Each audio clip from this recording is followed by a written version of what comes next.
Now, let me go back. Like I said, the debt does not go away. However, with this hold, the IRS is not going to enforce any collection action. So while you are in currently not collectible, you do not have to worry about a tax levy, which means they come in and they take money from your bank account or from your paycheck. But what you do need to be concerned about potentially is a tax lien.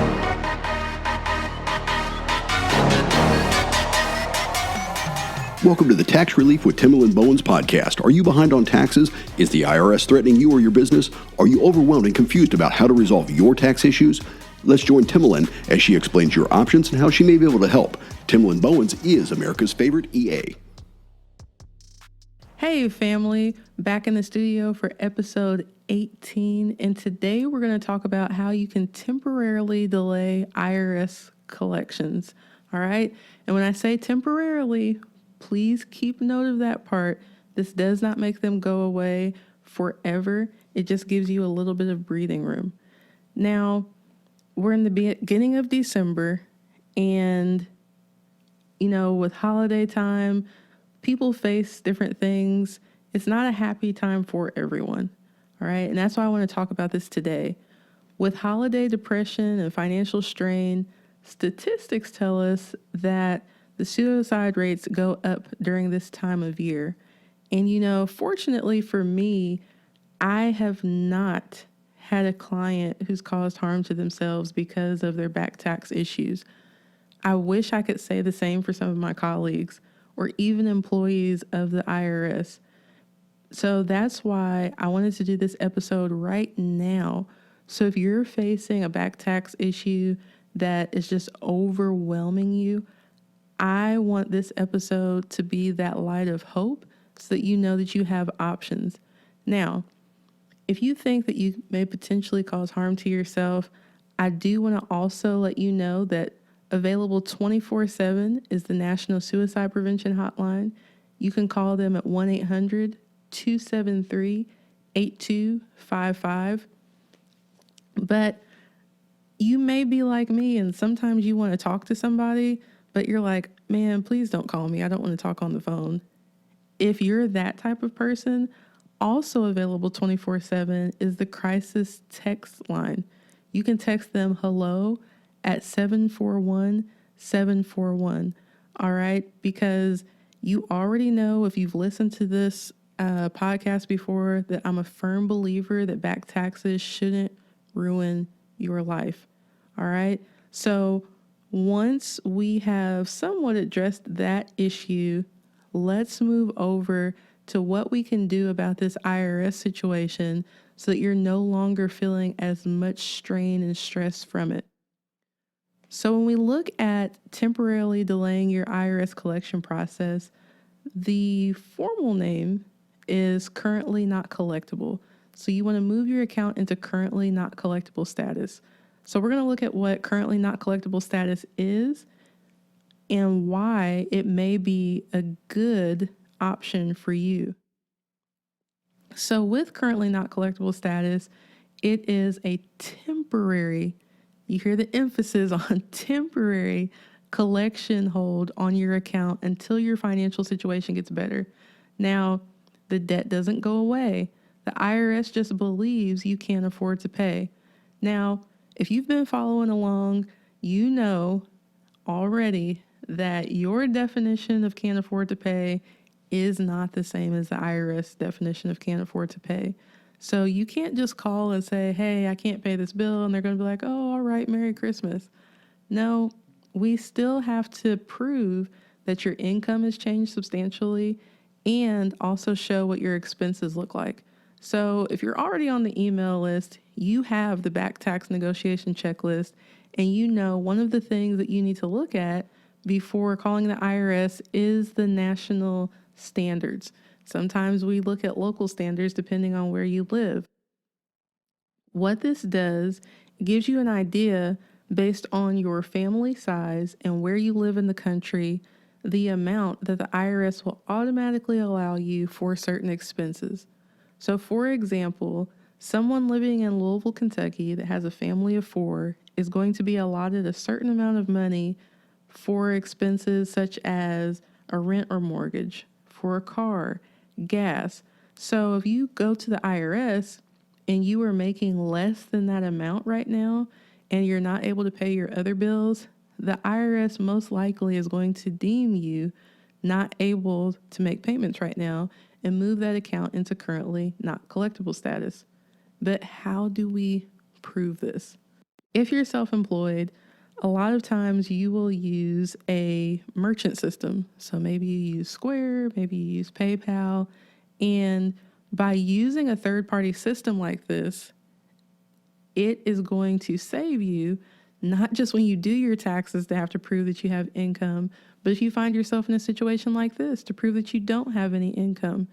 Because what's going to happen is that third-party system is tracking that your income has dropped significantly.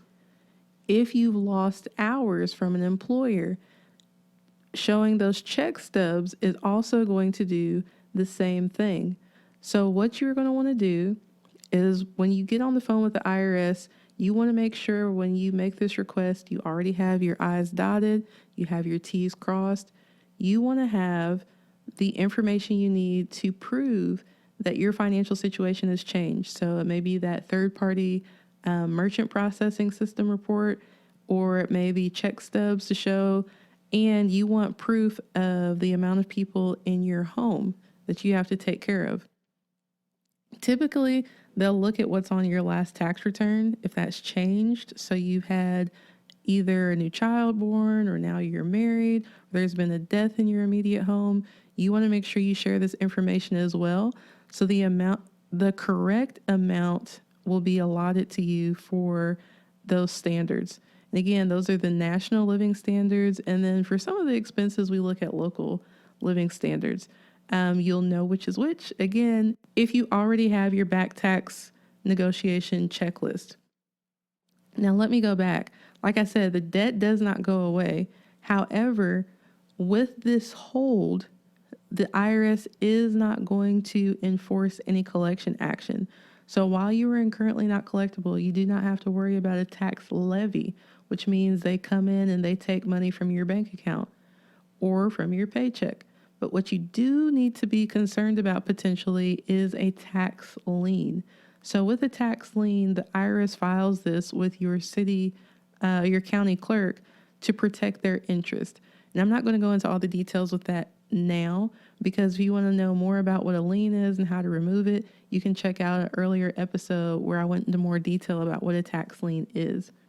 So during this time, they're not going to do any enforcement, but the debt will grow.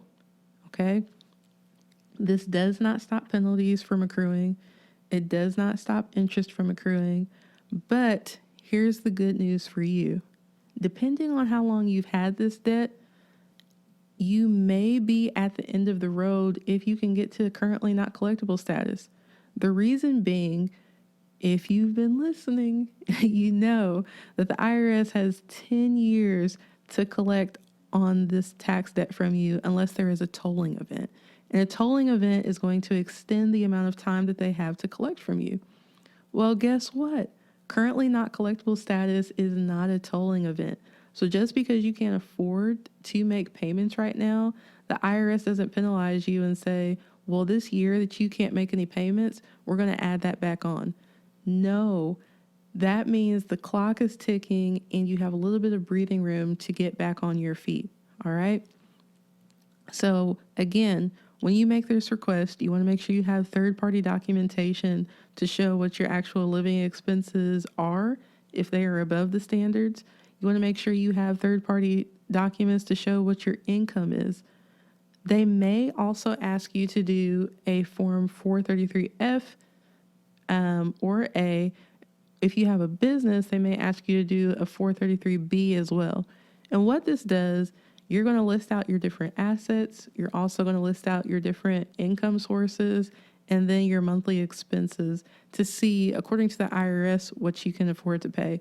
This is important to understand because, again, their definition of broke is not your definition of broke. When you fill this out, you do want to make sure that you use the national standards. So if the amount that you're actually paying is below that, you already have it accounted for. So the question that you may be waiting to ask, and that I get all the time, can you do this yourself? My answer is not going to change. I cannot be the judge of your tax knowledge and competency. But I will say this. If you were the best person for your tax situation, would you be in the situation that you're in right now? That is my question for you. I think that people can follow directions, but when it comes to dealing with the IRS, you want somebody that has the experience. Now, when you are in a situation where you can't afford anything, you may be thinking, well, who can I go to? If you choose to do this yourself, you can call the IRS at 1-800-829-1040, and that number will be in the show notes. And you can let them know, I'd like to see if I qualify for currently not collectible. Now, I'll tell you, being on the hold with the IRS is no fun. I do it a couple of hours a day, Monday through Friday. But part of the process of going through the 433A to see what the IRS is going to say you can afford to pay will help eliminate you having to be on hold, because you'll already have an idea of whether or not they're going to say that, yes, you can be in currently not collectible status, or if they're going to say, no, you need to set up a payment plan. If you're still kind of lost with that, there is a free resource within the IRS called the Taxpayer Advocate. These people go in on your behalf, and it's a free service, and they can kind of help guide you through the process.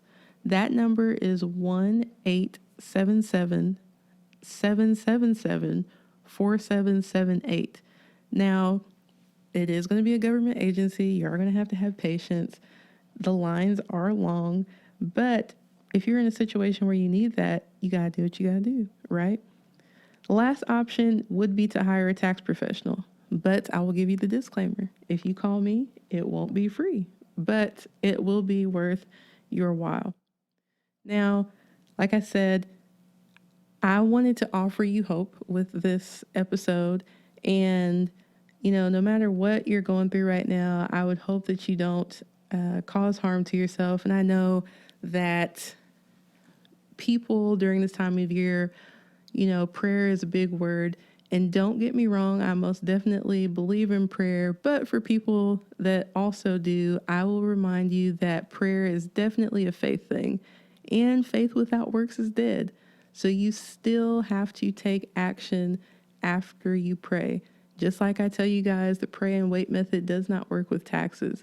So you want to make sure, if you are facing any of these scenarios, that you take advantage and capitalize the resources that I've been able to provide for you.